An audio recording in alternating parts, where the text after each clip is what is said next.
Hello दोस्तों, मेरा नाम विशाल दिवाकर, आप देख रहे हैं दिवाकर जी टेक्निकल। दोस्तों आज हम बात करने वाले हैं भारत सरकार के द्वारा जो भी एप्लीकेशन अभी तक चाइनीज़ बंद किए गए हैं, आखिर भारत सरकार ने ये कदम क्यों उठाया। ये सिर्फ क्या एक जो हमारा तनाव चल रहा है अभी चाइना से, ये सिर्फ उसी को लेकर के है या इसके पीछे और भी कुछ रीज़न है। तो मैं आज आपको सब कुछ बताने वाला हूं, तो प्लीज़ वीडियो के लास्ट तक बने रहिएगा। एक्चुअली में होता क्या है कि जब आप कोई भी एप्लीकेशन को यूज़ करते हैं तो आपको उसमें एक्सेस करने के लिए या तो अपना फ़ोन नंबर से आपको उसमें रजिस्ट्रेशन करना होता है या अपनी जीमेल आईडी से। उसके बाद जब आपको उस एप्लीकेशन से कुछ काम करने होते हैं तो वो कुछ परमिशन मांगता है एप्लीकेशन, जिसमें होती है आपकी लोकेशन, आपका ब्लूटूथ, आपकी माइक्रोफोन की परमिशन। वो सारी ऐसी परमिशन होती हैं जो कि एक सेंसिटिव जोन में आती हैं। आप उसको अलाउ कर देते हैं, उसके बाद पूरा एक्सेस एक तरीके से आप के फ़ोन का उस कंपनी के पास चला जाता है।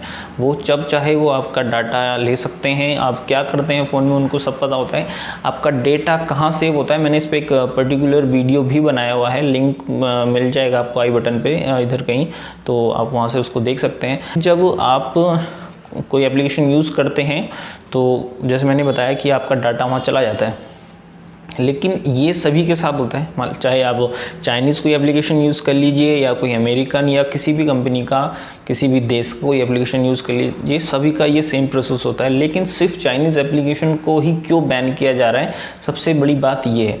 एक्चुअली होता क्या है कि किसी भी देश की कंपनी हो, उस देश की कुछ पॉलिसीज़ होती हैं, वहाँ की गवर्नमेंट कुछ नियम कानून बनाती है। तो चाइना क्योंकि एक कम्युनिस्ट देश है, वहाँ के नियम थोड़े अलग हैं। वहाँ की कोई भी जानकारी आपको बाहर नहीं मिल सकती। वहाँ पे ना गूगल यूज़ होता है, वहाँ पर ना यूट्यूब चलता है, ना फेसबुक, इंस्टाग्राम, ट्विटर, वहाँ कुछ नहीं चलता। वहाँ उनके अपने बनाए गए सिस्टम्स हैं। वीगो करके वहाँ पे एक ऐप है जो वो लोग यूज़ करते हैं ट्विटर की जगह, और बहुत सारे उनके अपने एप्लीकेशन है। वो लोग मेड इन चाइना पर ही चलते हैं, जो कि अच्छी बात है। लेकिन हम लोग उनके एप्लीकेशन को क्यों बैन कर रहे हैं, सबसे बड़ी बात ये है। एक्चुअली हुआ क्या है, चाइना ने कुछ ऐसी पॉलिसी बना रखी है कि वो जब चाहे वहाँ की कंपनियों से डाटा ले सकती है, किसी भी देश का, मतलब जहाँ पे उनके ब्राउज़र्स वगैरह यूज़ होते हैं। जैसे टिकटॉक मान लीजिए, टिकटॉक कितना फेम कमाया सभी जगह पे, भारत, पाकिस्तान, यहाँ तक कि यूरोप और बहुत सारे देशों में टिकटॉक को बहुत ज़्यादा पसंद किया गया। भारत ने इसको बैन किस लिए किया, एक्चुअली में चाइना की जो सरकार है उसने एक नियम बनाया हुआ है कि हम जब चाहें किसी भी टेक कंपनी से उसका डाटा ले सकते हैं, उसके यूजर्स का डाटा ले सकते हैं और अपने तरीके से हम उसको यूज़ कर सकते हैं। तो इस चीज़ को ध्यान में रखते हुए भारतीय सरकार ने इस एप्लीकेशंस को बैन करने का कदम उठाया, क्योंकि भारत में लगभग 20 करोड़ इसके यूजर्स थे और मोस्टली लोग टिकटॉक यूज़ करते हैं, जिसमें कुछ डिफेंस के लोग भी हैं। मेन मतलब हम जैसे कॉमन आदमी का एक बार को डाटा अगर उधर चला जाए तो इतनी दिक्कत नहीं है, लेकिन अगर डिफेंस के लोगों का डाटा वहाँ पे जाता है तो वो थोड़ा सा हमारे देश के लिए ख़तरनाक हो सकता है। इसीलिए चाइनीज़ एप्लीकेशन को बैन करना ज़रूरी था, क्योंकि वहाँ की सरकार के कुछ नियम ही ऐसे हैं। तो भारतीय सरकार ने आपकी प्राइवेसी को ध्यान में रखते हुए ये कदम उठाया। आई थिंक मेरे हिसाब से तो काफ़ी सही कदम है। तो सरकार अपने हिसाब से कदम उठाती है, अपने हिसाब से काम करती है, लेकिन हमें भी ध्यान रखना चाहिए कि हमें कौन कौन सी परमिशन देनी है, कौन सी नहीं देनी है, क्योंकि बहुत सी परमिशन जो होती हैं वो सेंसिटिव परमिशन होती हैं।